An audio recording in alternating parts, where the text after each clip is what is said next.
Very good morning. आप सभी का सीजीएल जो है, सीजीएल का भी एग्ज़ाम एडमिट कार्ड आ ही चुका है ना। तो चलिए अब हम लोग अपने आज करंट अफेयर की दुनिया में चलें बाबू लोग। और लास्ट क्लास में हमने आई थिंक अपॉइंटमेंट के बारे में चर्चा किया था, है ना।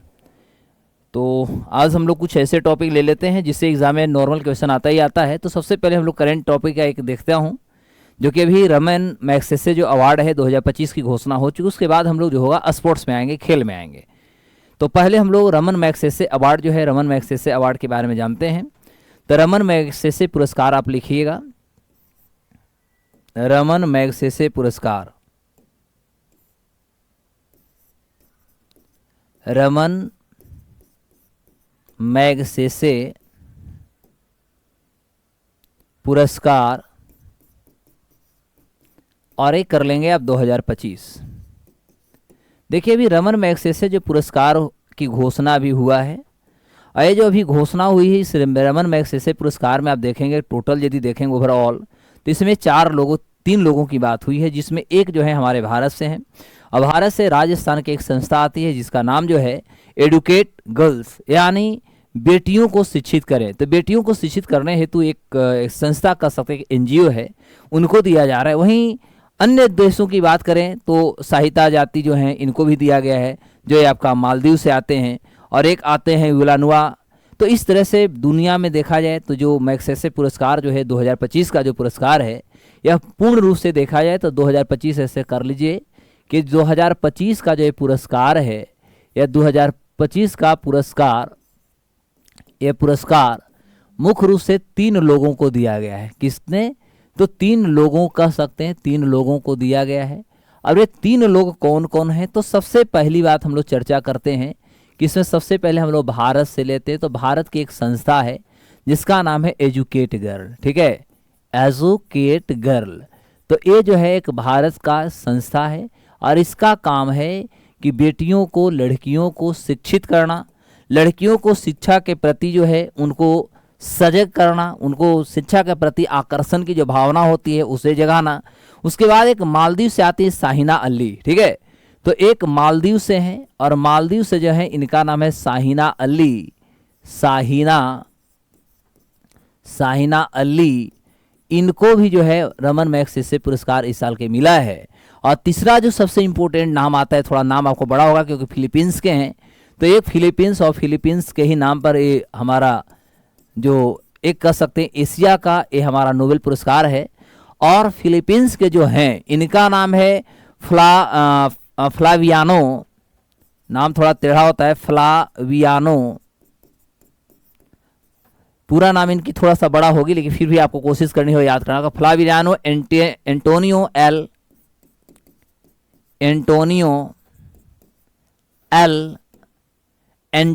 एल विलानुएवा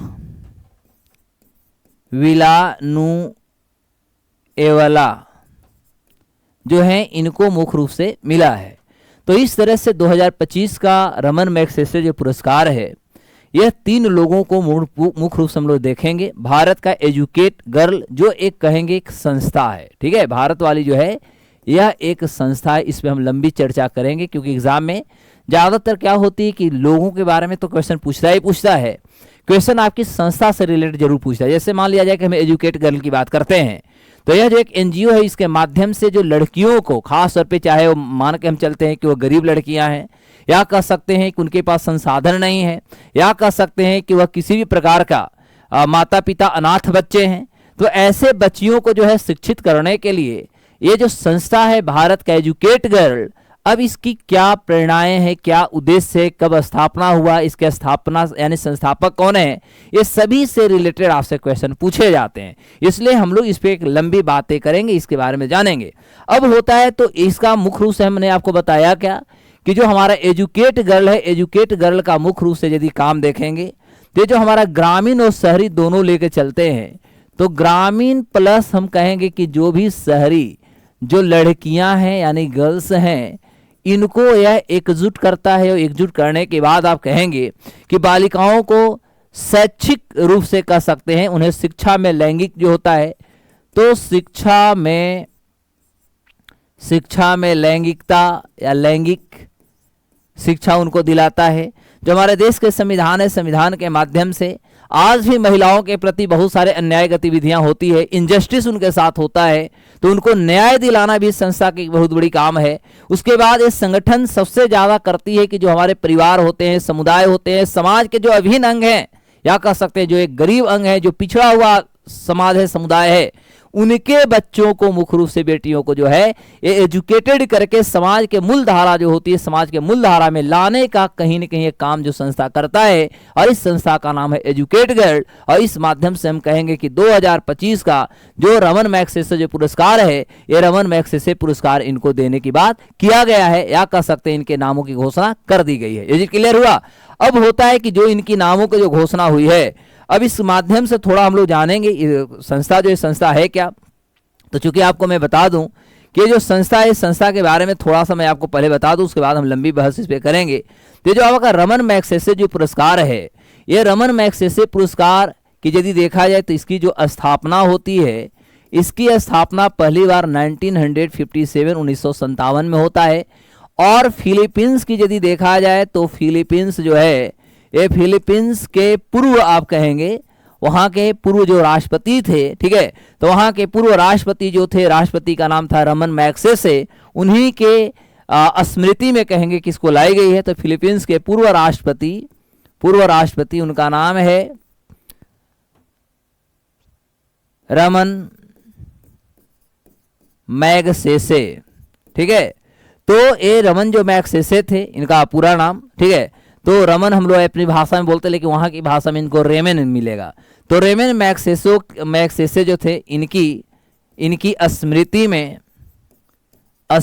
में दिया जाता है। पहली बात क्लियर हो गया, दिया जाता है। अब दूसरी महत्वपूर्ण बात होती है कि यह जो होता है, इनके लिए कुछ क्वालिफिकेशन की यदि बात किया जाए तो स्थापना 1957, और फिलीपींस के ही पूर्व राष्ट्रपति जी हैं जिनका नाम है रमन मैग्सेसे, और इन्हीं के स्मृति में जो है 1957 से खास तौर पर रमन मैग्सेसे पुरस्कार की शुरुआत होता है। अब होता है महत्वपूर्ण बात है क्या कि ये जो होता है आखिर किसको दिया जाता है, तो आप सभी को पता होगा कि यदि हम रमन मैग्सेसे पुरस्कार की हम यदि बात करें, तो जो रमन मैग्सेसे जो पुरस्कार है मेरे प्यारे बच्चों, यह आपको कहा जाता है कि यह एशिया की यदि बात किया जाए तो हम कहेंगे कि यह जो संस्था है या जो ये हमारा प्राइज है, एशिया का नोबेल पुरस्कार इसको कहा जाता है, ठीक है। एशिया का नोबेल अवार्ड भी आप कहेंगे, नोबेल अवार्ड इसे कहा जाता है।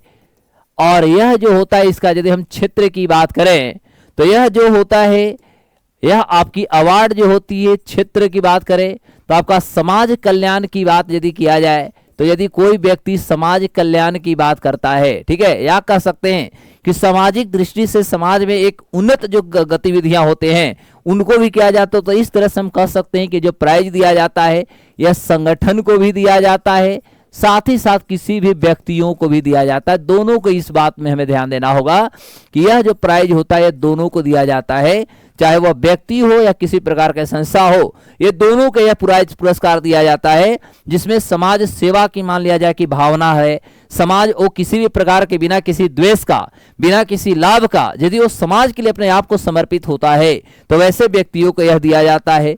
यह आपको जो होता है शिक्षा के क्षेत्र में दिया जाता है। यह आपका जो होता है पत्रकारिता की यदि बात किया जाए तो पत्रकारिता के क्षेत्र में दिया जाता है। उसके अलावा साहित्य में भी इसका जो होता है दिया जाता है। यदि हम चिकित्सा की बात किया जाए तो चिकित्सा के क्षेत्र में भी दिया जाता है, यानी अब पिछले बार भी आप देखेंगे तो चिकित्सा जैसे क्षेत्र जो थे इन क्षेत्रों में भी दिया गया था।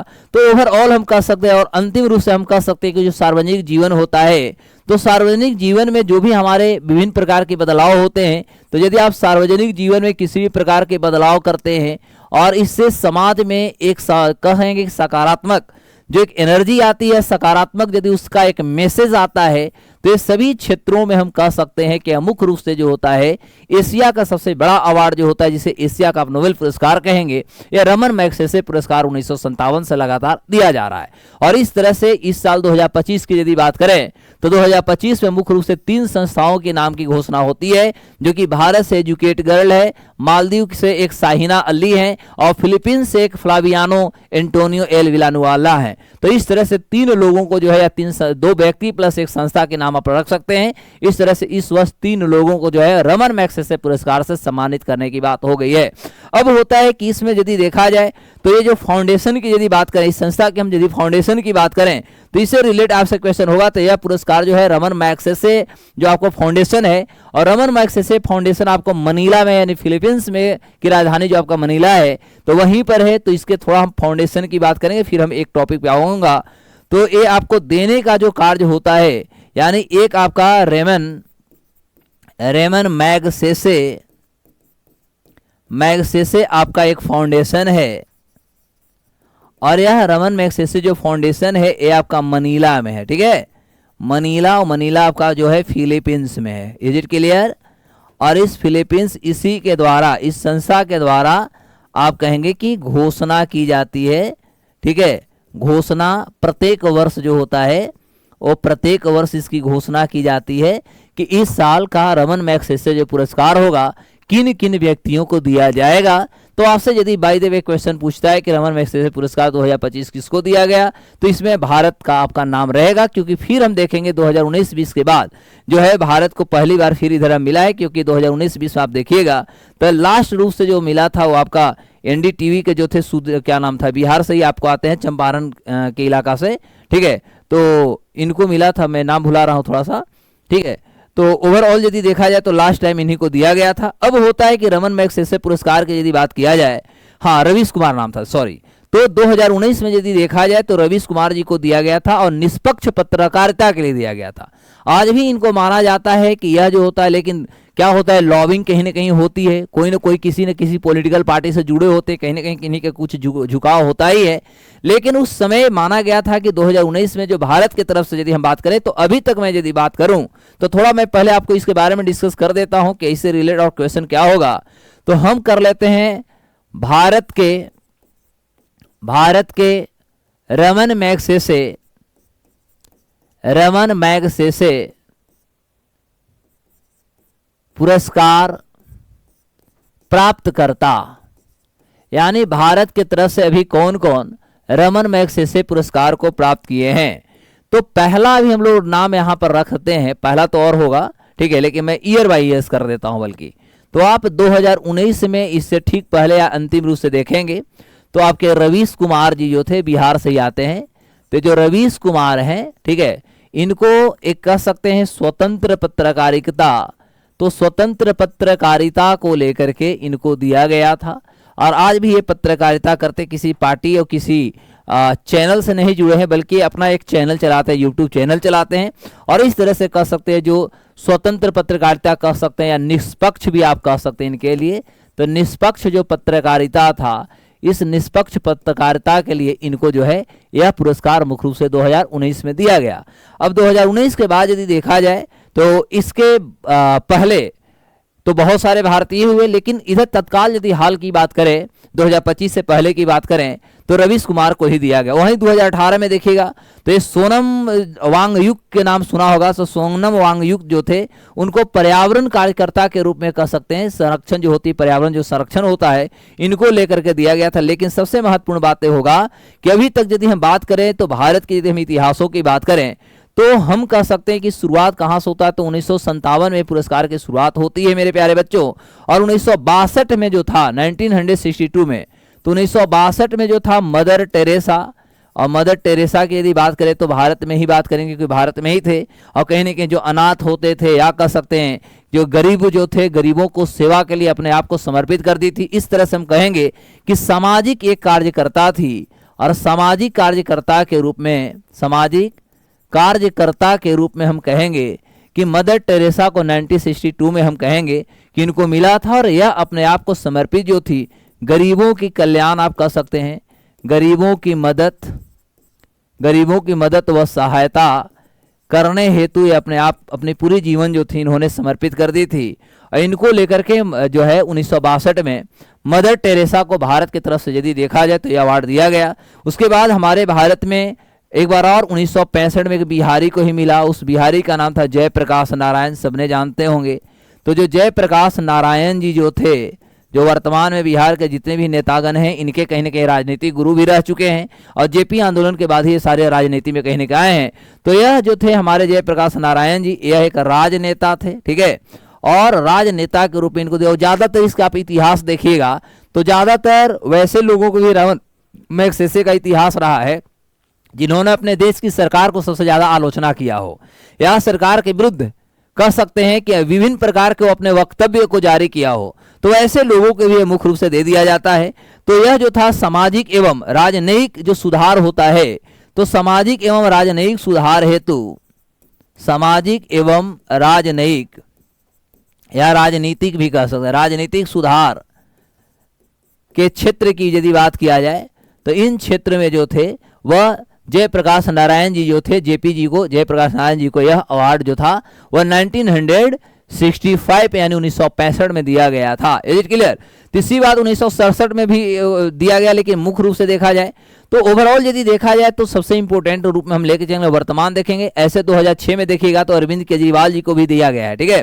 2006 में यदि आप देखेंगे तो अरविंद केजरीवाल को भी यह अवार्ड जो है रमन मैग्सेसे अवार्ड जो है, जो एक्स दिल्ली के मुख्यमंत्री रह चुके हैं, तो उनको 2006 में अरविंद केजरीवाल को दिया गया। उनको जो दिया गया था वो सामाजिक सुधार के साथ साथ पारदर्शिता के लिए दिया गया था, जो ट्रांसपेरेंसी होती है।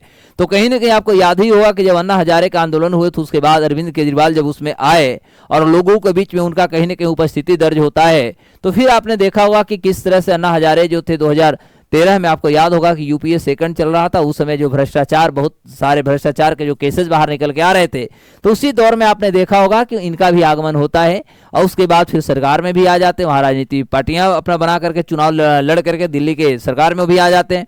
तो इस तरह से हम कह सकते हैं, इसीलिए मैंने एक शब्द में आपको डायरेक्ट बोला कि वैसे लोगों को सबसे ज्यादा रमन मैग्सेसे पुरस्कार मिला है जिन्होंने अपने देश का, अपने राज्य का जो सरकार होती है उनका सबसे ज्यादा वो आलोचक रहे हैं, आलोचना किए हैं। तो वैसे व्यक्तियों को अभी तक के इतिहास यदि देखा जाए तो सबसे ज्यादा रमन मैग्सेसे पुरस्कार दिया गया है। Is it clear?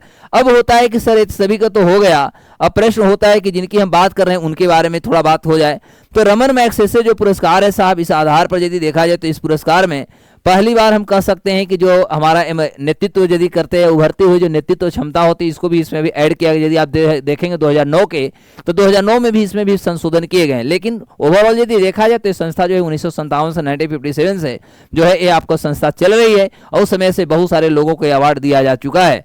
अभी तक यदि देखा जाए 1958 में पहला यदि पुरस्कार जो था तो यह एक संगठन को ही दिया गया था। 1958 में 5 व्यक्तियों एक संगठन को दी गई थी और लगातार इसमें कह सकते हैं समृद्धि या इसमें विकास हो रहा है, क्योंकि अंतर्राष्ट्रीय स्तर पर देखिएगा तो बहुत सारे संशोधन हो रहे हैं, बहुत सारे बदलाव हो रहे हैं और इस तरह वैसे लोगों को जो है देने की कोशिश किया जा रहा है। अब देखो सबसे महत्वपूर्ण बात क्या होता है कि जो हम बात कर रहे हैं, जो हमारा एक एनजीओ है जिसको हम एजुकेट गर्ल बोले, थोड़ा इनके बारे में मैं आपको बता दूं कि एजुकेट गर्ल है क्या।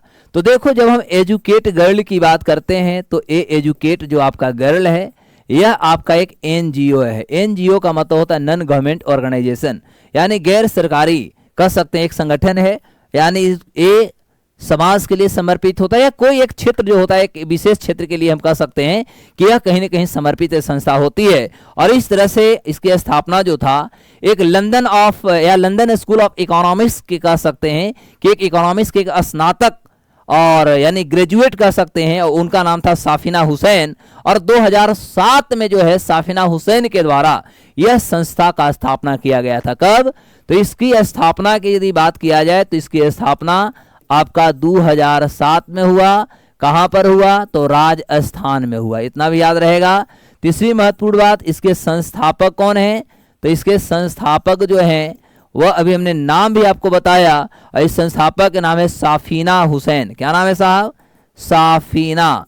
तो ये साफिना हुसैन जो है, ये साफिना हुसैन है, और ये साफिना हुसैन जो है यह लंदन स्कूल ऑफ इकोनॉमिक्स जो है, ठीक है, लंदन स्कूल ऑफ इकोनॉमिक्स से ये ग्रेजुएशन किए हैं, यानी ग्रेजुएट हैं। और यहां से इन्होंने पढ़ाई करने के बाद 2007 में पहली बार इस संस्था की इन्होंने नींव रखी। और इस संस्था का स्थापना करने का इनका जो प्रमुख यदि उद्देश्य की यदि बात किया जाए तो इनका प्रमुख उद्देश्य था कि आज भी हमारे समाज में यदि देखा जाए तो कहीं ना कहीं हमारी जो बेटियां होते हैं तो ग्रामीण यदि क्षेत्रों की बात किया जाए, और खासतौर पर हम शहर को भी बात किया था, लेकिन मुख्य रूप से इनका सबसे ज्यादा जो प्रकाश है, सबसे ज्यादा जो कह सकते हैं फोकस है, वह है कि बेटियों को, खासतौर पर ग्रामीण क्षेत्रों के जो गरीब और तबके घराने की जो बेटियां हैं, उनको सबसे ज्यादा हमें शिक्षित करना होगा। तो ग्रामीण एवं शैक्षिक रूप से वंचित क्षेत्रों, ग्रामीण एवं शैक्षिक क्षेत्रों से वंचित बच्चियों को शिक्षित करना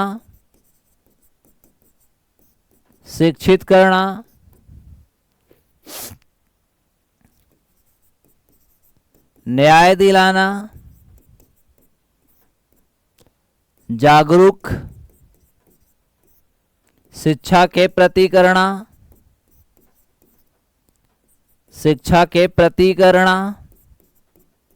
आदि।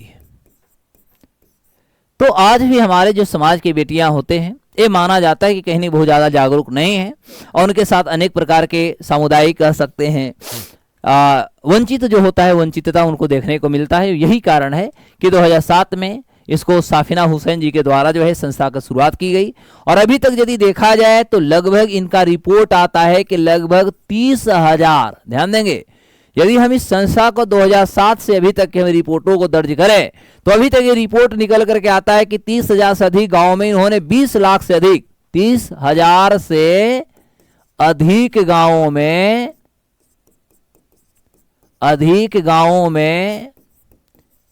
20 लाख से अधिक, सोचने वाली कितनी बड़ी डाटा है। 30,000 से अधिक गांव है, और जहां पर 20 लाख से अधिक लड़कियों को प्रभावित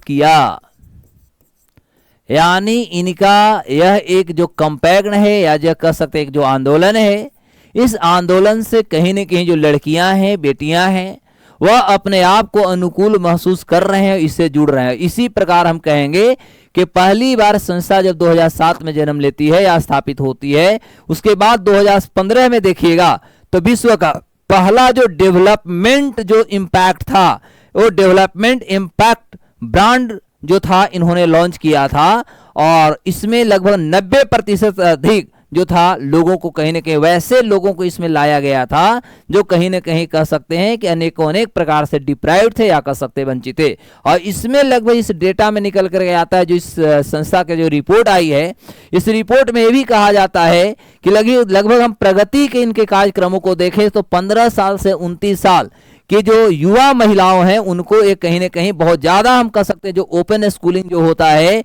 उसको लेकर के लगभग 31,500 जो है से अधिक शिक्षार्थियों को इससे इनके संस्थाओं से अभी तक लाभ मिला है। यदि 15 साल से 29 साल उम्र के यदि युवतियों को लेते हैं, महिलाओं को लेते हैं, तो इस तरह से लगभग 31,500 से अधिक महिलाओं को इन्होंने ओपन स्कूलिंग के माध्यम से इन्होंने शिक्षा प्रदान करने की कोशिश किया, या कह सकते हैं उनको शिक्षित करने में हर संभव कोशिश करता है। तो यह संस्था अपने आप में, यदि हम इसी डेटा पे ही बात कर रहा हूं, तो 15 साल से 29 साल के युवतियों को 31,500 से अधिक को ओपन स्कूलिंग से लाभ दिलाए। मतलब हुआ कि इनको एजुकेट करने में इन्होंने लगभग 31,500 से अधिक महिलाओं को इन्होंने ओपन जो एजुकेशन होता है, ओपन एजुकेशन के माध्यम से इन्होंने उनको विभिन्न प्रकार से शैक्षणिक गतिविधियों को प्रदान करने की हर संभव कोशिश करते हैं। और इस तरह से हम कह सकते हैं भारत की पहली गैर लाभकारी एक ऐसी संस्था होगी। भारत की यदि बात करें तो भारत की हमारी पहली जो है यह गैर लाभकारी हमारी संस्था होगी जिसके माध्यम से आप कह सकते हैं कि ऐसे जो गतिविधियां हैं, और ये पहले भारत का एक एनजीओ भी हो सकता है जिसको अभी तक के इतिहास में हम रमन मैग्सेसे पुरस्कार की यदि बात करें तो रमन मैग्सेसे पुरस्कार भारत को पहली बार मिला है, और यह मिला है आपको एजुकेट गर्ल्स को। तो ये भी भारत के इतिहास में एक स्वर्णिम अक्षरों में देखा जा सकता है, या पहली बार हम देखा जा सकता है। तो इसको आप एक लाइन में और लिख लेंगे कि भारत के पहली एनजीओ, भारत के पहली एनजीओ जिसे, भारत के पहले एनजीओ जिसे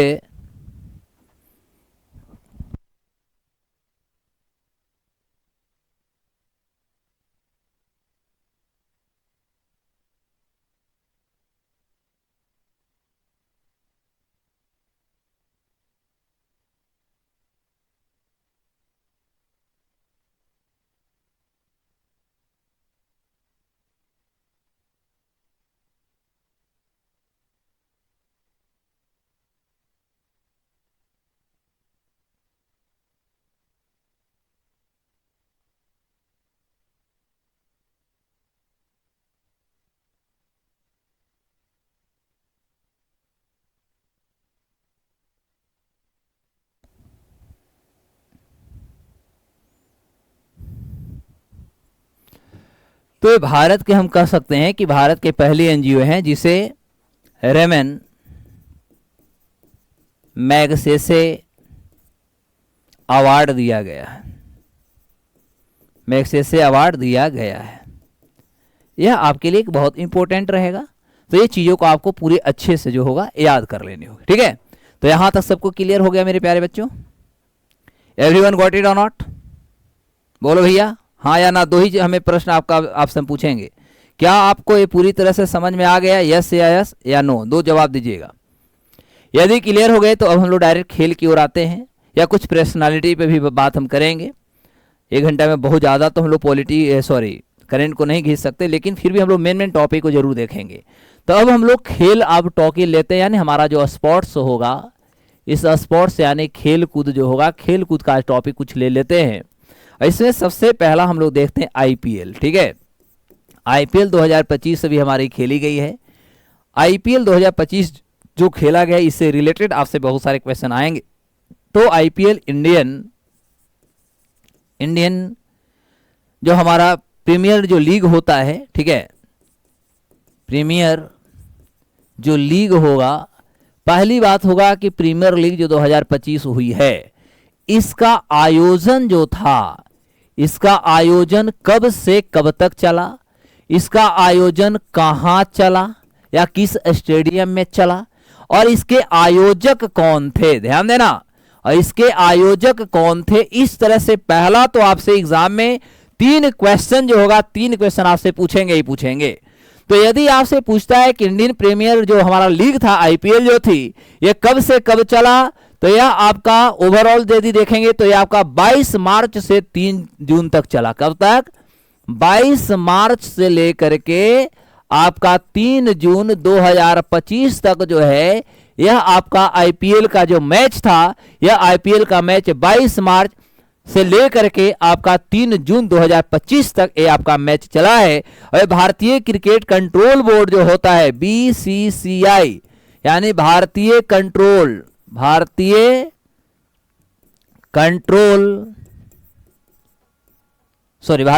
कंट्रोल बोर्ड, बीसीसीबी है ना, ओहो हो, भारतीय क्रिकेट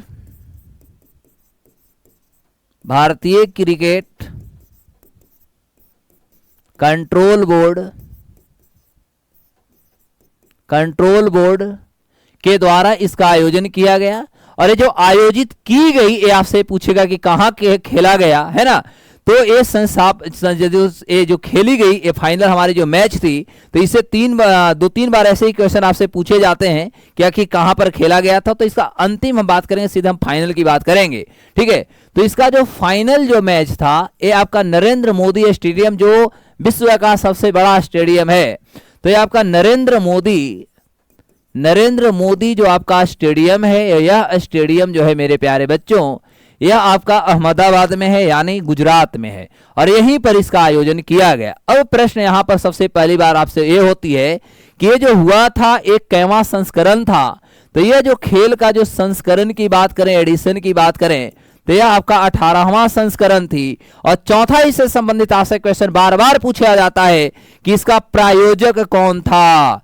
तो ये जो प्रायोजक जो था टाटा ग्रुप या कह सकते हैं टाटा जो समूह था, यानी टाटा ग्रुप के द्वारा इसको आयोजन किया गया, या कह सकते हैं इसका प्रायोजक जो था वो टाटा ग्रुप था और उसके माध्यम से आईपीएल 2025 का जो खेल थी या 2025 का आयोजन किया गया। अब सबसे महत्वपूर्ण इससे रिलेटेड आपसे क्वेश्चन जो पूछे जाएंगे वह होगा कि ये जो हमारा फाइनल जो मैच नरेंद्र मोदी स्टेडियम यानी अहमदाबाद जो गुजरात में खेली गई, अब प्रश्न होता है कि इसमें कुल कितने टीमें थे और कुल कितने मैच हुए।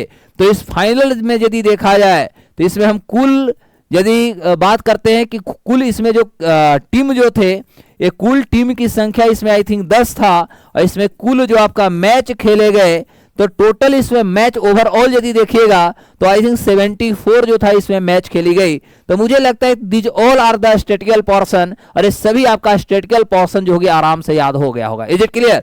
तो 3-4 पॉइंट। ये हमारा आईपीएल 2025 का आयोजन कहाँ कब हुआ, तो 22 मार्च से लेकर के 3 जून 2025 तक हुए। कहाँ हुआ, तो इसका फाइनल नरेंद्र मोदी स्टेडियम अहमदाबाद गुजरात में खेली गई। आयोजक कौन थे, तो आयोजक बीसीसीबी या भारतीय क्रिकेट कंट्रोल बोर्ड जो था वो बीसीसीबी के द्वारा खेली गई। इसके एडिशन जो थे वो 18वें एडिशन थे, यानी 2025 में 18वें थे। तो प्रश्न है कि इसकी शुरुआत कब हुई। आप लोग हमें जब कमेंट सेशन में बताइएगा कि यदि इसकी आयोजन का अभी ये जो संस्करण जो था, ये यदि हमारी संस्करण जो थी मेरे प्यारे बच्चों, यदि ये 2025 का संस्करण यदि हमारा 18वां है तो इसकी शुरुआत कब हुई थी। यानी आज से पिछले जाओगे तो 18 साल यदि जाएंगे तो इसकी आयोजन आपका आंसर मिल जाएगा। Is it clear? अब होता है कि ये हमारा विजेता राशि और एक होता है हमारा उप विजेता राशि, और दोनों को राशि कितने मिले। तो यदि हम इसकी बात करें तो इसमें आपका जो विजेता राशि रहा, ध्यान देना, तो यहां पर 2 पोर्शन कर लेते हैं। तो इसमें जो विजेता जो रहे 2 ही इसमें होगा, एक विजेता होगा और एक आपका उप विजेता होगा। तो विजेता और उप विजेता की यदि बात करें तो दोनों के जो अमाउंट दिए गए, राशि दिए गए, इसमें विजेता को लगभग इसमें देखिएगा तो टोटल 20 करोड़ रुपया इसमें दिया गया है। कितना? 20 करोड़ रुपया विजेता को दिया गया और उप विजेता को 12.50 करोड़, यानी कहेंगे 12.5 करोड़ रुपया जो है वह उप विजेता को दिया गया। और इस तरह से आईपीएल जो हमारे गेम थी यह आईपीएल हमारा पूर्ण रूप से खेली गई। अब होता है कि इस टीम में यदि देखेंगे तो विजेता और उप विजेता पर ही बात होगी। तो यहां पर यदि हम विजेता वर्सेज उप विजेता बात करें तो विजेता वर्सेज उप विजेता जो होगा, इससे क्वेश्चन होगा कि आखिर जीता कौन, हारा कौन, कितना रनों से जीता, कितना विकेट से जीता, इस तरह के आपसे क्वेश्चन पूछे जाएंगे। तो इसमें रॉयल चैलेंजर्स जो बेंगलुरु था, ठीक है, विजेता रॉयल चैलेंजर्स आपका बेंगलुरु, और एक यानी वर्सेस की बात है ना, तो ये आपका रॉयल चैलेंजर्स था और एक जो टीम थी उसका नाम था पंजाब किंग्स। ठीक है, एक था आपका पंजाब किंग्स। और ये दोनों के बीच में जब मैच होता है, अंतिम फाइनल जब मैच होता है, तो देखेंगे तो यह जो था रॉयल चैलेंजर्स 190 पर 9, मतलब क्या हुआ कि इन्होंने 190 रन बनाया और 9 इन्होंने इसका विकेट गिरता है। और इसका जो था 184 पर 7, यानी 7 विकेट पर इन्होंने 184 रन बनाया। तो अब कौन से चीजें हैं कि आखिर इसमें जीतेगा कौन। तो ओवरऑल यदि देखा जाए तो यहां पर आरसीबी जो है, ध्यान देंगे, ये जो आपका आरसीबी जो है यानी रॉयल चैलेंजर्स ऑफ जो बेंगलुरु जो टीम है, तो यह आरसीबी जो थी लगभग आप देखेंगे तो 84 यहाँ 90, यानी 6 कह सकते हैं, इन्होंने 6 रन से इन्होंने विजय हासिल किया, या कह सकते इस मैच को जीतता है। यानी अंतिम रूप से जो हमारी मैच थी, यह मैच 2 के बीच में हुआ, बेंगलुरु और पंजाब किंग्स के बीच में होता है। और इसमें जीतने वाला जो होता है आरसीबी होता है और हारने वाली जो संस्था होती है उसका नाम है पंजाब किंग्स। और इस तरह से रॉयल चैलेंजर्स जो था इसको लगभग 20 करोड़ रुपया मिलता है और पंजाब को लगभग 12.5 करोड़ रुपया मिलता है। और इस तरह से आपका जो गेम थी यह गेम पूरा होता है। Is it clear? अब होता है कि इस पुरस्कार के लिस्ट से भी रिलेटेड आपसे बहुत सारे क्वेश्चन पूछे जाएंगे। जैसे आपसे क्वेश्चन पूछा जाएगा कि ऑरेंज कैप किसको मिला, पर्पल कैप किसको मिला, एक क्वेश्चन पूछा जाएगा। तो यदि बाय द वे इससे रिलेटेड आपको और आई थिंक मुझे लगता है पूरे अच्छे से क्लियर हो गया होगा, पूरे डेटा आप सभी को क्लियर हो गए होंगे। अब इससे रिलेटेड यदि आपसे क्वेश्चन ये पूछा जाता है, यदि हम पुरस्कार की ही बात करें तो इसमें पुरस्कार से संबंधित भी बहुत सारे क्वेश्चन पूछेंगे। जैसे सबसे पहला इसमें यदि देखा जाए तो हमारा जो कैप होता है, कैप से संबंधित आपसे क्वेश्चन पूछे जाएंगे। और कैप में सबसे पहला हम लोग ले लेते हैं ऑरेंज कैप, ठीक है। तो यदि आपसे क्वेश्चन पूछता है कि बताओ भैया कि ऑरेंज कैप जो था, ये ऑरेंज कैप किसको मिला है ना। तो ऑरेंज कैप जो मिला है, ये ऑरेंज कैप साई सुदर्शन के तो नाम सुने ही होंगे। तो जो साई सुदर्शन जो है, ये साई सुदर्शन को जो है ऑरेंज कप मिला है या कैप मिला है। और जो ऑरेंज कैप है इसमें मैं आपको बताऊंगा साई सुदर्शन जो है जीटी है ना, गुजरात, इसको ऐसे याद कर लीजिएगा, कहां से खेले थे इसको याद कर लीजिए, जीटी आप कर लीजिएगा। और ये 759 रन मारे थे, 759 जो था इनका रन्स था टोटल। यदि आईपीएल के मैचों में यदि देखे तो इन्होंने 759 जो था इन्होंने रन बनाया था। और ये टोटल जो रन था यह 15 मैच जो हुई थी, इस 15 मैच में इन्होंने टोटल 759 रन बनाए थे। और इसलिए इनको जो था ऑरेंज कैप जो था, ऑरेंज कैप इनको दिया गया, जिनका नाम है सुदर्शन, यानी साई सुदर्शन को दिया। अब होता है कि पर्पल कैप की यदि बात किया जाए तो देखो हम भी इसी तरह कलर रखते हैं। तो पर्पल जो कैप था, इस पर्पल कैप जो दिया गया है इस तरफ आईपीएल में, यह प्रसिद्ध कृष्णा को दिया गया। किसको? तो ये प्रसिद्ध जो कृष्णा है या प्रसिद्ध कृष्ण मिलेगा। तो प्रसिद्ध कृष्ण या कृष्णा जो है इनको जो मिला है वो पर्पल, यानी पर्पल इनको मिला है। और यह 25 विकेट लिए हैं 15 मैच में। कितना? तो इन्होंने 25 यानी 25 इन्होंने विकेट लिया है। और इन्होंने 15 इन्होंने भी मैच खेले हैं, यानी 15 मैचों में एक जो है 25 विकेट लिए हैं, जिसके कारण इनको पर्पल कैप दिया गया। तो ये दोनों आपसे रिलेट क्वेश्चन पूछेगा। मुझे लगता है कि आप लोग आराम से प्यार से इसको जवाब दे दीजिएगा। यदि आपको मोस्ट वैल्यूएबल प्लेयर पूछ दे तो क्या करोगे जी? यदि गलती से आपसे क्वेश्चन ये पूछ दिया जाए कि मोस्ट वैल्यूएबल जो था, मोस्ट वैल्यूएबल प्लेयर ये पूरे मैच में देखा जाए तो सबसे ज्यादा महंगा यदि देखा जाए तो कौन थे? तो सूर्य कुमार यादव के नाम याद रहेगा। तो ये सूर्य कुमार यादव जो थे, ये सूर्य कुमार यादव जो थे सबसे ज्यादा वैल्यूएबल, या कह सकते हैं कि सबसे ज्यादा मूल्यवान की यदि बात किया जाए तो ये मैच में रहे और ये एमआई से रहे। ठीक है, एमआई समझते हैं ना, तो ये एमआई से रहे। उसके अलावा यदि पूछा जाए कि emerging player of the season कौन रहे तो साई सुदर्शन रहेगा। ठीक है, कन्हैया साई सुदर्शन ये जो है, तो साई सुदर्शन के लिए भी आपको याद रखना है कि यह इनको जो है emerging player of the season, क्या नाम है रखेंगे? Emerging player of the season, यानी ये सीजन का इमर्जिंग यदि प्लेयर की बात करते हैं तो इमर्जिंग प्लेयर इन्होंने रहे हैं। उसके बाद आपसे पूछा जाए सुपर स्ट्राइकर सीजन के कौन रहे? सुपर स्ट्राइकर यदि पूछ दिया जाए तो चलो यहां कर देता हूं सुपर स्ट्राइकर। ठीक है, स्ट्राइकर ऑफ द सीजन। तो गलती से पूछ दिया जाए कि super striker of the season कौन रहेंगे, तो देखिए वही रहेंगे जो इनके हम पहले नाम लिखे हैं। तो ऐसे बिहार से आते हैं और सुपर स्ट्राइकर सीजन जो है ये बिहार के हैं, सूर्यवंशी के नाम सुना होगा आप लोग, है ना। तो वैभव जो सूर्यवंशी है जो समस्तीपुर से आते हैं, तो वैभव सूर्यवंशी जो है यह इस साल का गेम का या इस साल का आईपीएल का ये super striker of the season माने जाते हैं, या इनको कह सकते हैं इस तरह के सम्मान जो है सम्मान दिया गया है। तो इस उसके अलावा आपसे पूछा गया सबसे ज्यादा 6 यानी 40 छक्का मारने वाले कौन थे। ठीक है, तो सर्वाधिक 6 कर देता हूं, ऐसे याद कर लेंगे। तो सर्वाधिक 6 मतलब ब्रैकेट में कर देता हूं 40 को छक्का मारने वाला इस सीजन का जो खिलाड़ी रहा, उस व्यक्ति का नाम जो था सबसे ज्यादा शिखर, तो निकोलस पूरन नाम सुना है ना। तो निकोलस पूरन जो है, ये निकोलस पूरन इस साल में सबसे ज्यादा छक्का यानी लगभग 40 जो इनका 6 जो था इन्होंने मारा। Player of the match finals कौन हुआ जी? Player of the match, player of the match final, player of, oh my God, Nicholas Pooran, player of the match final. तो प्लेयर ऑफ द मैच जो फाइनल रहे हैं ये IPL का, तो ये आईपीएल का प्लेयर ऑफ द फाइनल जो मैच रहे उन व्यक्ति का जो नाम है, उनका नाम है कुणाल रंधावा या ऐसी कुछ नाम इनका आता है, ठीक है, या क्या नाम था, कुणाल पांड्या, हाँ कुणाल पांड्या, ठीक है। तो कर लेंगे कुणाल पांड्या ये जो थे इस साल के प्लेयर ऑफ द मैच रहे हैं। पूरे के पूरे यदि हम सीजन की बात करें तो पूरे सीजन के जो प्लेयर ऑफ द मैच यही रहे हैं। अब यहाँ पर ओवरऑल हम इस पे बात कर रहे हैं। अब यहाँ से रिलेटेड एक क्वेश्चन आपसे पूछा जाएगा, क्योंकि हम बात कर रहे हैं आईपीएल से। तो अब यहाँ पर देखो, जैसा कि हमने बताया कि हमारा 18वां ये हमारी संस्करण है, तो सबसे पहला तो क्वेश्चन होगा कि आईपीएल जो है, इस आईपीएल की स्थापना कब हुई। हमने आपको जस्ट बताया कि यदि ये हमारा आज 18वां संस्करण है, तो आप हमें बताइएगा कि आखिर आईपीएल की स्थापना कब हुई है, आईपीएल कब शुरू हुआ है भारत में।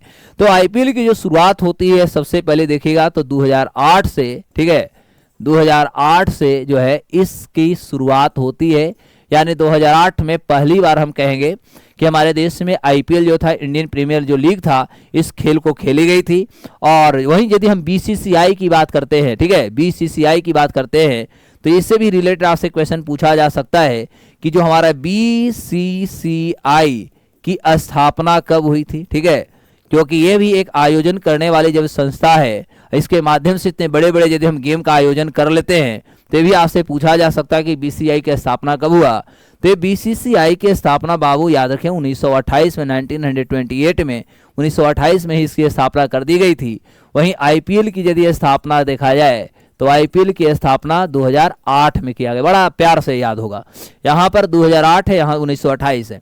यानी 1928 में बीसीसीआई की स्थापना, और वहीं आईपीएल की बात करें तो आईपीएल की स्थापना 2008 में होती है। और इस समय अभी तक यदि देखा जाए, अच्छा एक क्वेश्चन यदि आपसे पूछ दिया जाए कि बीसीसीआई जो है, बीसीसीआई का मुख्यालय कहाँ है, यानी हेड क्वार्टर कहाँ है, तो गलती से यदि इसका हेड क्वार्टर आपसे पूछ दिया जाए, मुख्यालय पूछ दिया जाए, तो इसका जवाब दे दीजिएगा मुंबई। तो इसका जो हेड क्वार्टर है ये आपका मुंबई है, यानी बॉम्बे है। वो अभी कल का आपने न्यूज में सुन रहे होगा, शिखर धवन पर भी जो है ईडी का वर्चस्व बढ़ते जा रहा है, ईडी बहुत जल्दी उन पर भी छापा मारने जा रही है, ठीक है। तो ओवरऑल यदि, अच्छा एक क्वेश्चन लास्ट हम पूछेंगे कि 2024 का जो आईपीएल हुआ था, आप लोग हमें जवाब दे देना कि जो 2024 का जो हमारा आईपीएल हुआ था, ये 2024 का आईपीएल जो था, इसका विजेता कौन था। आप हमें जवाब देंगे कि 2024 का जो आईपीएल था, इसका विजेता कौन था। आप लोग जवाब दे सकते हो, क्योंकि कभी कभी क्या होता है कि करंट वाला तो हमें याद रहता है, पिछले साल का डेटा पूछ देता, पिछले साल का हमें क्वेश्चन पूछता है और हम कहीं न कहीं बताने में असमर्थ हो जाते हैं। तो यदि आपसे 2024 के विजेता पूछेगा तो उस समय केकेआर था। कौन था साहब? तो 2024 का विजेता जो रहा वो केकेआर रहा। ऐसे आप लोग क्रिकेट में बहुत ज़्यादा आप लोग इंटरेस्ट रखते हैं, तो मुझे लगता है आप लोग आराम से बना भी लेंगे। और यदि आपसे एक क्वेश्चन मेरे बच्चों पूछ दिया जाए कि वर्तमान में बीसीसीआई जो है, इसके अध्यक्ष कौन है, क्योंकि आपसे वन लाइनर जो एग्ज़ाम होती है और वनडे का जो एग्ज़ाम होती है, इसमें अक्सर ऐसे क्वेश्चन देखने को मिलता है कि जो संस्था होती, उस संस्था के अध्यक्ष का, सचिव का जो होता है, उसका नाम पूछ ही दिया जाता है। तो यदि आपसे पूछ दिया जाता है कि बीसीसीआई के अभी अध्यक्ष कौन है, तो रोजर नाम रहेगा, रोजर विन्नी।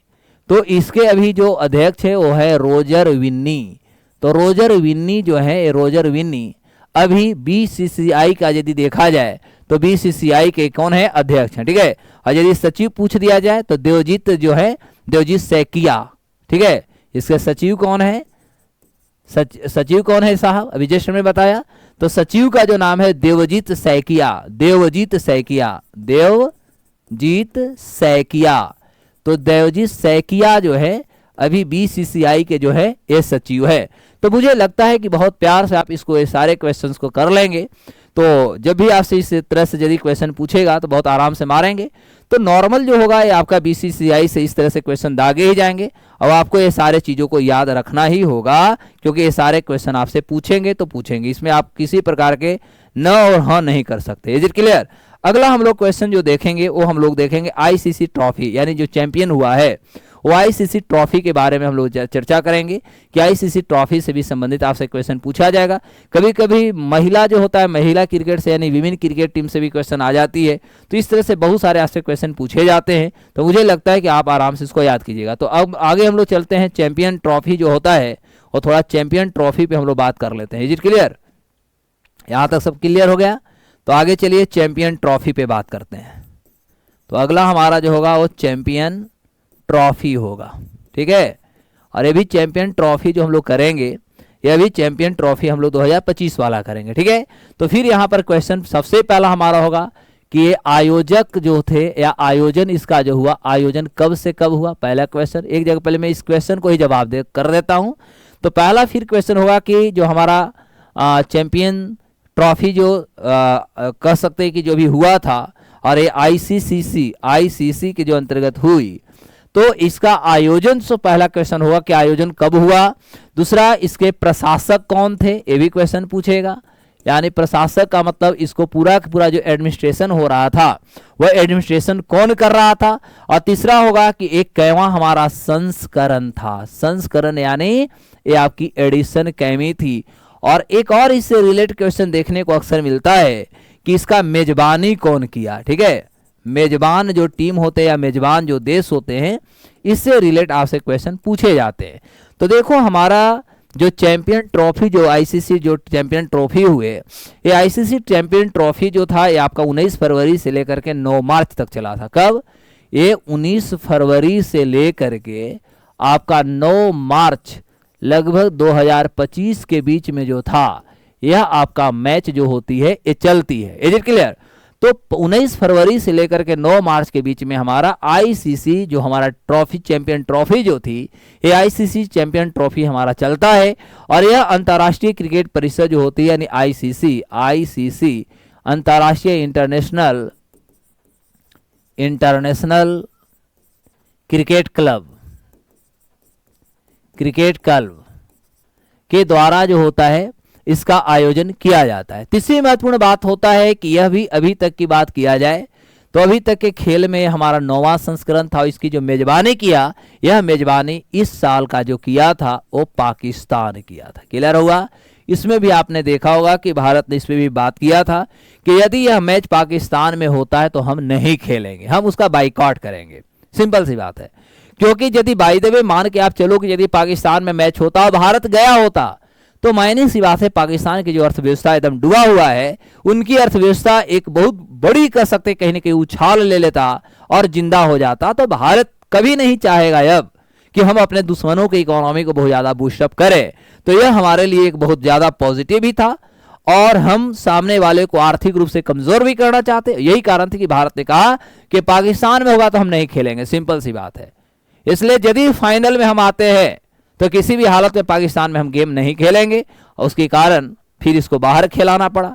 जाकर दुबई इंटरनेशनल जो स्टेडियम थी, ये दुबई इंटरनेशनल स्टेडियम इसको अंतिम रूप से खिलाया गया। तो अब आपको इससे रिलेटेड और अन्य जानकारियां भी आपको जानना चाहिए।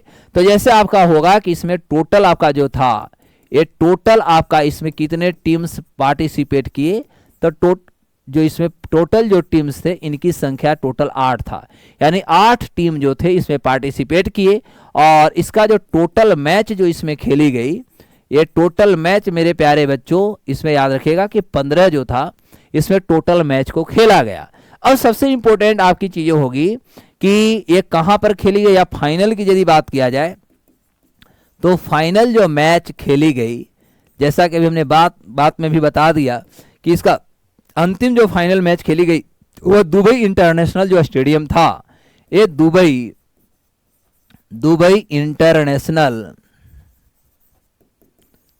इंटरनेशनल स्टेडियम में इसको खेला गया।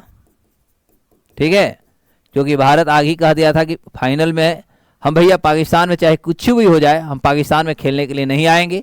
और इस तरह से इसमें दो चीज़ें और याद रखिएगा, इसमें एक विजेता टीम होगा, ठीक है, और एक आपका उप विजेता होगा। ऐसे आपसे डेटा तो ये नहीं पूछेगा कि इसको कितना मिला, फिर भी मान के चलते हैं कि कभी भी क्वेश्चन कुछ भी बनाया जा सकता है।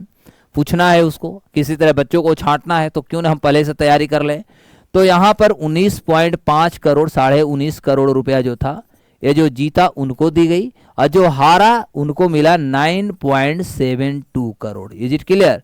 मोटा मोटी कह सकते हैं उसका ठीक 50% आप कह सकते हैं कि जहाँ पर विजेता टीम को 19.5 करोड़ मिला और जो उप विजेता टीम रहे उनको लगभग 9.72, मोटा मोटी वही हम 50% लेकर चल रहे हैं कि 50% जो था इनको पेमेंट मिलता है। अब होता है कि आखिर सर ये तो ठीक है, आपने चैंपियन खिला दिया, तो ये चैंपियन किसके किसके बीच में हुआ? तो यहाँ पर हुआ था न्यूजीलैंड और भारत के बीच में मैच हुआ था। क्लियर हुआ? तो ये जो फाइनल हमारी जो हुई, तो यहाँ पर कह सकते हैं जो मैच हमारा खेला गया, ये मैच वर्सेस कह सकते, इधर कर लो आप न्यूजीलैंड, ठीक है, तो एक तरफ न्यूजीलैंड था और एक तरफ हम कर देते इंडिया, यानी ये दोनों के बीच में जो था ये श्रृंखला खेला गया।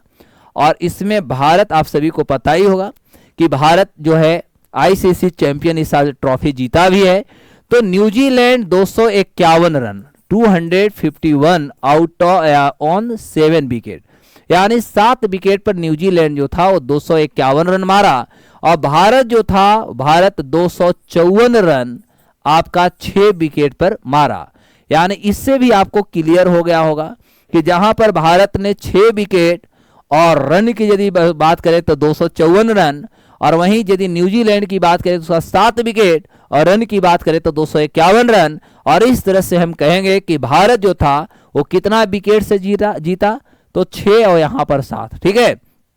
यानी मोटा मोटी हम कह सकते हैं कि भारत 4 विकेट से यहाँ पर हासिल कर लेता है। यह मैच जो थी भारत के पक्ष में होता है, भारत यहाँ पर कह सकते हैं भारत विजेता होता है और भारत ये मैच को जीत जाता है। और इधर जो होता है न्यूजीलैंड जो होता है ये उप विजेता हो जाता है। इस पर भी बहुत सारे लोगों ने क्या क्या सभी की संभावनाएं थी, और इस तरह से भारत जो था आईसीसी चैंपियन जो थी, ये आईसीसी चैंपियन में भारत एक बार पुनः हम कह सकते हैं कि अपना जो भी जम खम का जो लगता है ये भारत ने इस पर बहुत ज़्यादा अपनी ताकत लगाया और भारत ने जीता भी। अब इससे रिलेटेड क्वेश्चन हमारा 2-3 पूछेगा। क्या क्या? सबसे पहला कि दक्षिण अफ्रीका या हम चैंपियनशिप आईसीसी चैंपियनशिप की बात करें तो मैं आपको बताऊं कि पहली बार जब ये हुई थी, क्योंकि मैंने आपको बताया कि ये जो था ये हमारा 9वां संस्करण है। क्लियर हुआ? ये कैवा संस्करण है? तो 9वां संस्करण है।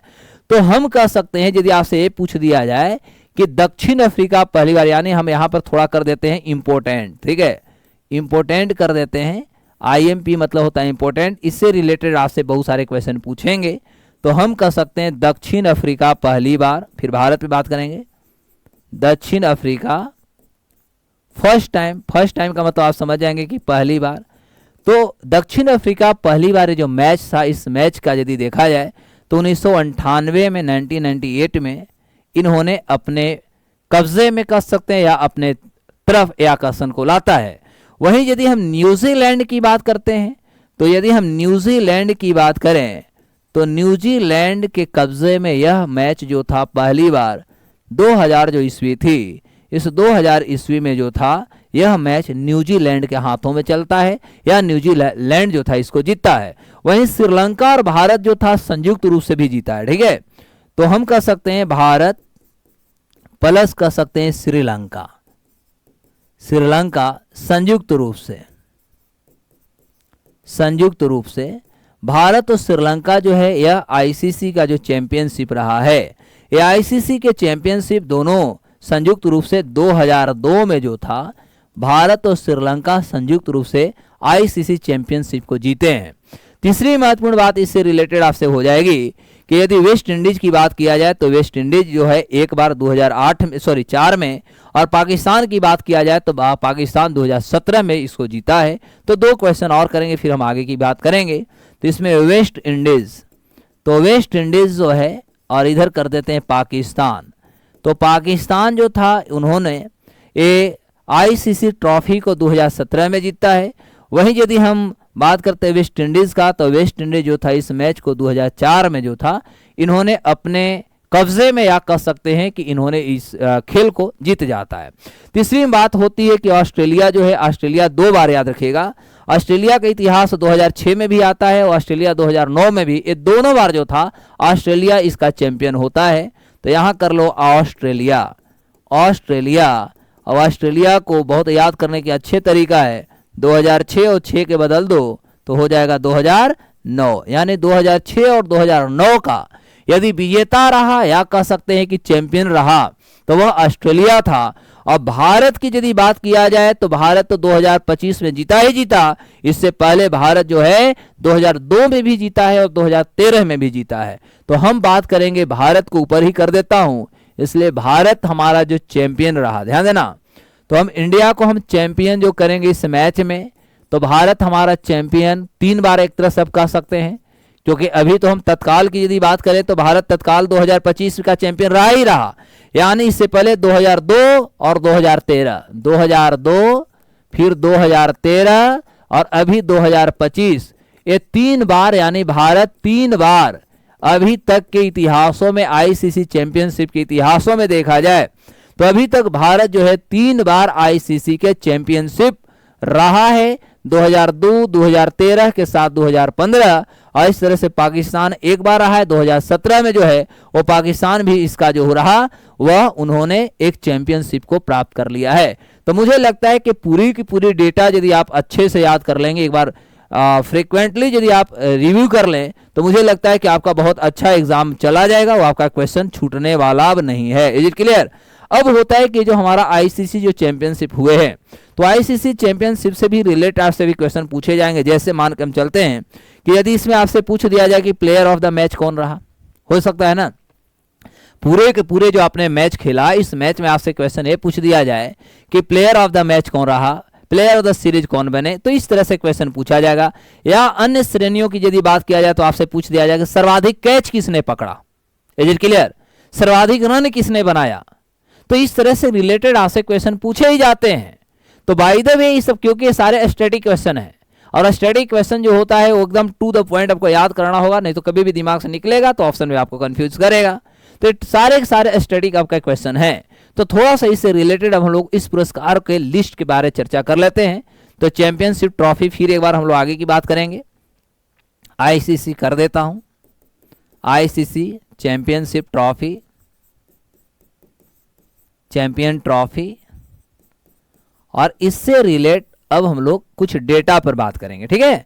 तो सबसे पहला इससे हम लोग रिलेट करेंगे प्लेयर ऑफ द मैच, पहला इससे रिलेट करेंगे प्लेयर ऑफ द मैच, यानी इसका प्लेयर ऑफ द मैच जो था, ये player of the match ICC champion का 2025 का किसने रहा, तो रोहित शर्मा के तो नाम आपने सुना ही होगा। तो इस साल का रोहित शर्मा जी जो रहे, ये Rohit Sharma player of the match 2025 का रहे। इन्होंने 76 रन्स, यानी इन्होंने 76 रन मारे हैं, और टोटल आई थिंक 83 इन्होंने बॉल्स, यानी लगभग 83 गेंद देखा जाए तो 83 गेंद पर इन्होंने टोटल 76 रन इन्होंने मारा है। कितना? तो 76 रन इनका रहेगा, 83 गेंद रहेगा, और यह जो है रोहित शर्मा के नाम इसमें आता है। प्लेयर ऑफ द टूर्नामेंट आपसे क्वेश्चन पूछेगा, तो प्लेयर ऑफ द टूर्नामेंट यदि पूछे तो चलो कोई दिक्कत नहीं है, प्लेयर ऑफ द टूर्नामेंट, तो प्लेयर ऑफ द टूर्नामेंट यदि इस तरह से पूछे तो इस साल का मैच का जो प्लेयर ऑफ द टूर्नामेंट रहे उस खिलाड़ी का जो नाम है रचिन रविंद्र या रविंद्रन, क्या नाम है जी, रचिन रविंद्र या रचिन रविंद्रन, सो बताइए मुझे। रचिन रविंद्र लिख लीजिएगा, ठीक है। तो रचिन रविंद्र जो है यह चैंपियन ट्रॉफी के जो है ये प्लेयर ऑफ द टूर्नामेंट रहे हैं, और इस मैच में देखिएगा तो इन्होंने 4 पारी, यानी कह सकते हैं इन्होंने 4 पारी खेला है, और 4 पारी में इनका टोटल यदि हम रन्स की बात करें तो इन्होंने रनों की बौछार कर दी है 4 पारी में, ठीक है। और इस तरह से लगभग अबाउट देखेंगे तो 200 आई थिंक 63 रन्स जो है इन्होंने लगाए हैं, और इस तरह से रचिन रविंद्र जी को player of the tournament champion trophy का रखा गया है। तो मुझे लगता है कि यहां तक आपको बहुत अच्छे से समझ में आ गई होगी। अब इससे रिलेटेड क्वेश्चन पूछता है कि सर्वाधिक कैच किसने पकड़ा, ठीक है। तो यदि आपसे मान लिया जाए, इधर करता हूं, यदि आपका सर्वाधिक कैच की बात करता है कि सर्वाधिक कैच किसने पकड़ा, तो देखिए पूरे के पूरे मैच आप लोगों ने देखा होगा, क्योंकि आप लोग क्रिकेट के बड़ा दीवाने हैं साहब। तो विराट कोहली जो थे इन्होंने 7 को कैच पकड़ा था, ठीक है, विराट कोहली, और इन्होंने टोटल 7 कैचेज यानी 7 कैच पकड़ा था। अच्छा एक क्वेश्चन एक हो सकता है कि इन्होंने जो 7 कैच इन्होंने पकड़ा था, ये 7 कैच इन्होंने कितने पारी में पकड़ा था, है ना, सचिन रविंद्रन। अच्छा थैंक यू पुष्पेंद्र जी, वही हमें लग रहा थी रविंद्रन ना, हाँ रविंद्रन, हम रविंद्रन, ठीक है, रविंद्रन, हम रविंद्र लिख दिए, ओके, वही मैं कंफ्यूज था कि नाम में रविंद्रन है या रविंद्र, जो भी हो।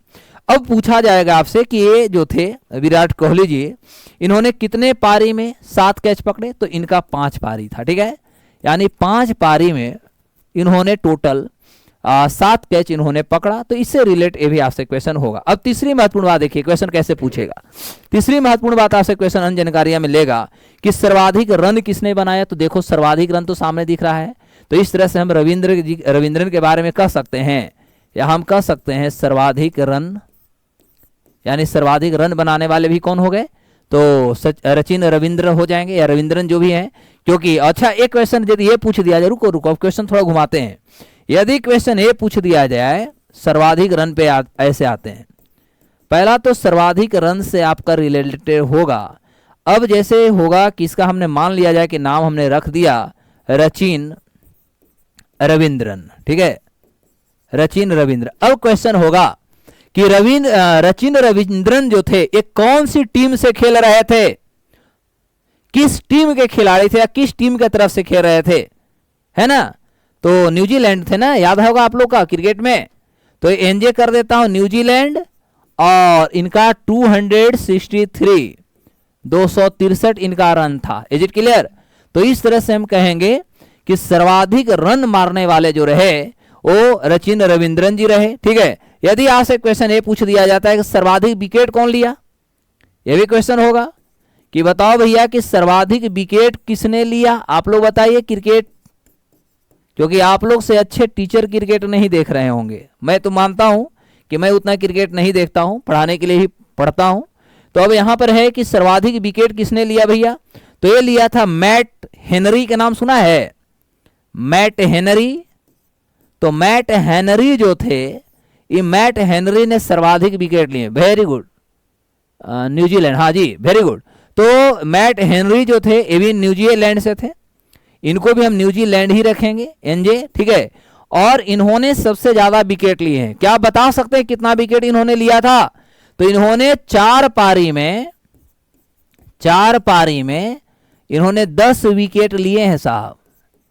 मात्र 4 पारी में 10 विकेट लेने वाले जो हैं उनका नाम है मैट हेनरी। तो मैट हेनरी का भी दबदबा बहुत ज्यादा रहा। और इस तरह से इस मैच में एक और क्वेश्चन आपसे पूछा जाएगा कि हाईएस्ट व्यक्तिगत स्कोर किसका रहा। बहुत प्यारा क्वेश्चन रहेगा। हाईएस्ट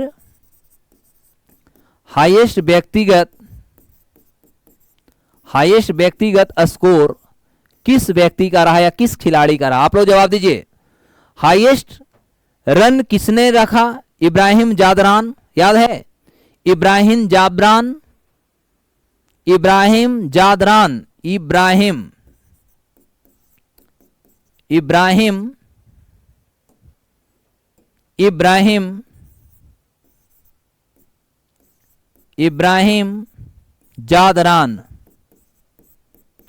न्यूजीलैंड ना में भी याद होगा आप लोगों को। ये भी खिलाड़ी कहां के हैं, न्यूजीलैंड, नो। अच्छा ये क्वेश्चन होगा कि इब्राहिम जादरान जो थे आखिर सर्वाधिक, यदि हम व्यक्तिगत बात करें तो इन्होंने 146 बॉल यानी 146 गेंद यदि देखा जाए तो इन्होंने 146 गेंदों में 177 रन मारे थे। 177 रन इनका लगा था।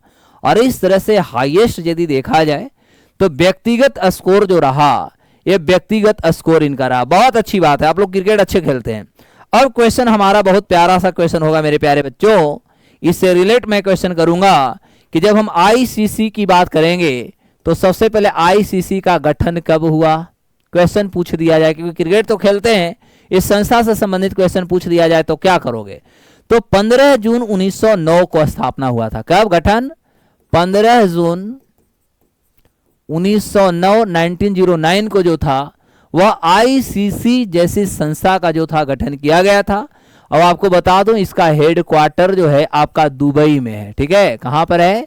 इसकी हेड क्वार्टर जो है आपका दुबई में है, और दुबई कहे तो यूएई में। कब से? तो 2005 से। ठीक है, तो दुबई में यूएई, और ये याद रखिएगा 2005 से, यानी 2005 से इसका हेड क्वार्टर जो है दुबई में बना दिया गया है।